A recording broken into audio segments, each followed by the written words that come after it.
We go to the movies for a lot of reasons. To be thrilled, to be frightened, to laugh, and to cry. Of course, if the film you're seeing isn't overtly a sentimental tearjerker, the crying part can come as a bit of a surprise. Some of the great film classics of all time have pulled us into their amazing worlds and gotten us to care about the fates of their characters, only to hit us with the gut punch of an unexpected death. And the surprise hurts all the more when the character in question is a beloved cultural icon, like more than one of the entries on today's list of the 10 saddest movie deaths ever. Films based on the works of the great Stephen King have been notoriously hit and miss over the years, but the one widely considered the greatest adaptation of a King novel, at least until It was released in 2017, is notably not a horror story. The Shawshank Redemption is based on a novella from a collection entitled Different Seasons, and its methodically paced story of a man wrongly convicted of the murder of his wife and his eventual bid for freedom struck a chord with audiences without being all too terribly King-esque. Brooks Hatlin, an elderly inmate who had befriended Tim Robbins' Andy Dufresne, is seen struggling with life on the outside after finally winning his parole. We hear veteran character actor James Whitmore's gentle narration, reciting a letter written to his fellow inmates, telling them of his lonely existence bagging groceries and residing in a dingy room in a halfway house. He even muses over the possibility of robbing his place of employment in order to get sent back to prison, but decides that he's too old. Heartbreakingly, he informs his friends that he has decided not to stay, before he is shown scratching the words "Brooks was here" into his room's ceiling beam, which he then proceeds to hang himself from.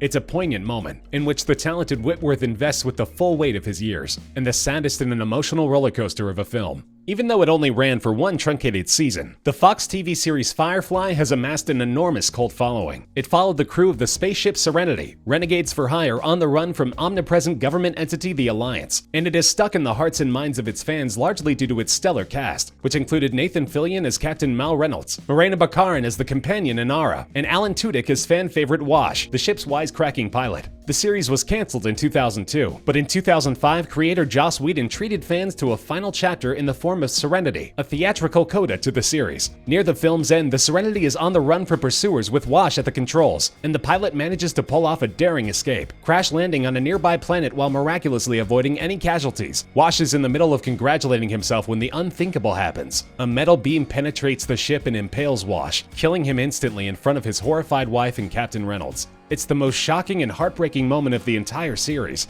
and one that some fans still have trouble forgiving Whedon for. For the entire Harry Potter series of books and films, it seems that the only nemesis who is almost as dangerous to Harry and friends as the evil Lord Voldemort is Severus Snape, a Hogwarts professor with a sinister bent and a seeming allegiance to the Dark Lord. In penultimate chapter Harry Potter and the Half-Blood Prince, Snape even murders Harry's friend and mentor Albus Dumbledore, but all was not as it seemed. In the final film, Harry Potter and the Deathly Hallows Part 2, Snape is mortally injured by Voldemort so that the Dark Lord can gain the use of a powerful and ancient wand. Before dying, Snape implores Harry to magically extract his memories and take them to the Pensieve, a device that allows the user to view others' memories. Harry does, and learns that Snape was not at all who he had seemed to be. As a young man, he had been hopelessly in love with Harry's eventual mother, Lily, and mercilessly bullied by his fellow Hogwarts students, including Harry's father, James. When the boy's parents were murdered by Voldemort, Snape had vowed to spend his life protecting Harry, with his sneering and contemptuous manner being only a facade to avoid detection. It is even revealed that it was at Dumbledore's request that an unwilling Snape kill the revered headmaster, all part of a master plan to finally defeat Voldemort once and for all. In one stunning sequence, Snape is revealed to be the bravest, most tortured soldier of them all in the war against the Dark Lord, but only after his shocking and cruel death.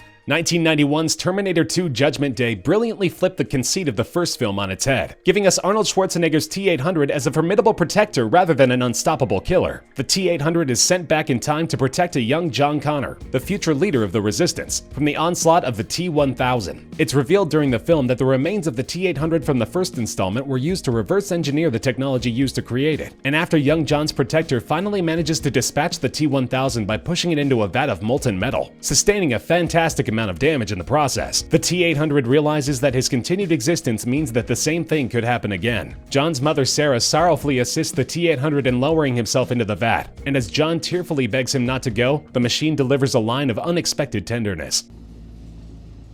I know now why you cry, but it's something I can never do.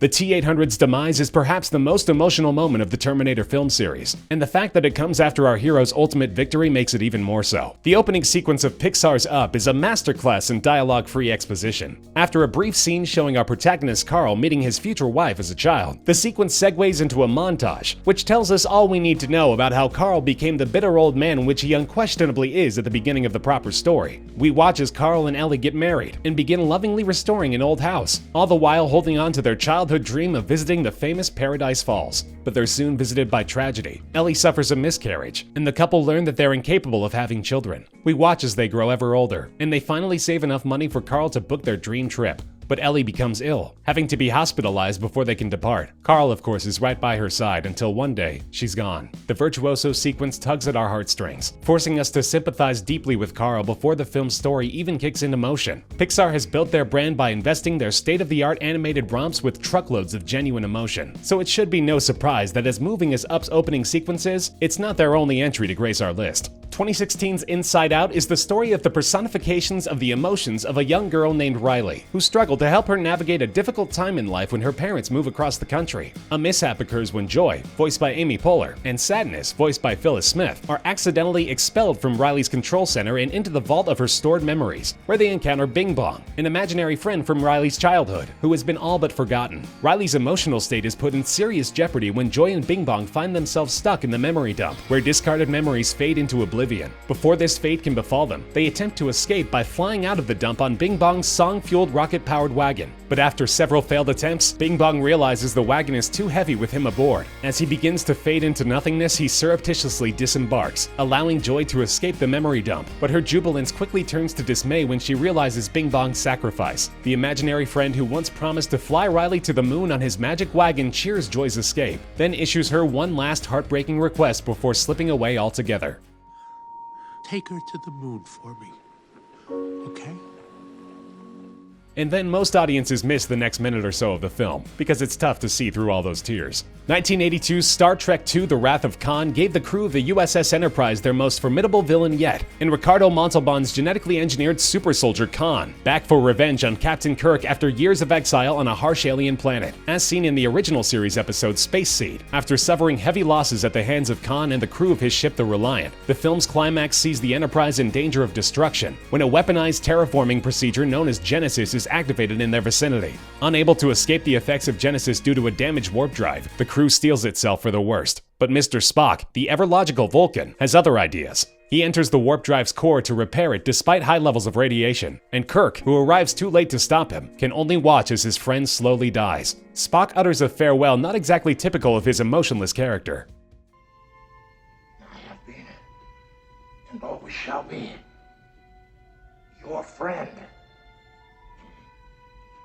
Before giving his famous Vulcan salute and quietly slipping away. Spock may not have had emotions, but this is one moment that played on the audiences like a fiddle, and despite the character's resurrection just a few short years later, it still does. Not to be outdone, the Star Wars franchise gave us the truly shocking, unexpected death of beloved space scoundrel Han Solo in 2015's Star Wars: The Force Awakens. Returning to the character after more than 30 years, Harrison Ford imbued this aged version of Solo with a wisdom and humility largely absent from his younger incarnation, while still retaining the sarcastic wit that is the character's trademark. In The Force Awakens, it's revealed that Ben Solo, the son of Han and Princess Leia, now a general in the Resistance forces, has become the murderous Kylo Ren, agent of the villainous First Order and champion of the evil ways of the Sith. The film's climactic confrontation between father and son ends in the most jaw-dropping way possible, as Kylo at first appears to be on the verge of being won back over to the side of the light by Solo, but then suddenly ignites his lightsaber and does the unthinkable.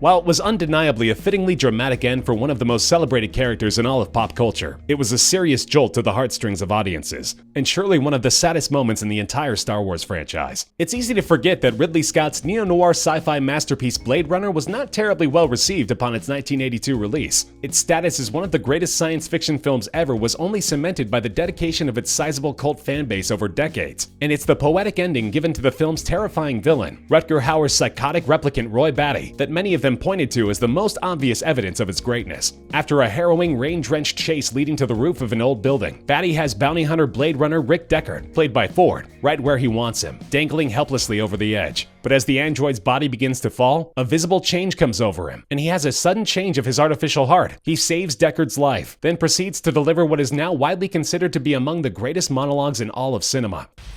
I've seen things you people wouldn't believe. Attack ships on fire off the shoulder of Orion. I watched sea beams glitter in the dark near the 10-house gate.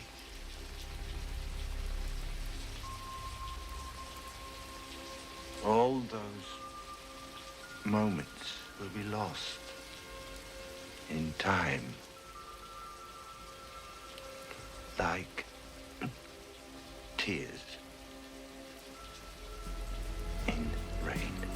Hauer rewrote the monologue himself while on set, almost certainly unaware that he had contributed such an iconic moment to film, and given his character one of the most memorable death scenes of all time. Stephen King's The Green Mile is also not a horror story, although the event at its center is nothing short of horrifying. The film centers on Paul Edgecombe, portrayed by Tom Hanks, a correctional officer in the 1930s who was forced to preside over the execution of hulking, mentally challenged inmate John Coffey, a psychic and supernatural healer whom Paul knows to be innocent. The great character actor Michael Clark Duncan as Coffey gave one of the most endearing portrayals in any King work, and as the upset and unwilling guards lead him to his execution, our hearts absolutely bleed for this innocent, childlike man with these fantastic, life-affirming gifts being marched off to die. He refuses the customary execution hood for the simplest and most poignant of reasons. He's afraid of the dark, and goes with dignity to his ultimate fate. The saddest death scene ever put to film is proof that King is a master of playing on the emotions of his audience. So strangely enough, we should probably consider ourselves lucky that he only chooses to scare our pants off most of the time.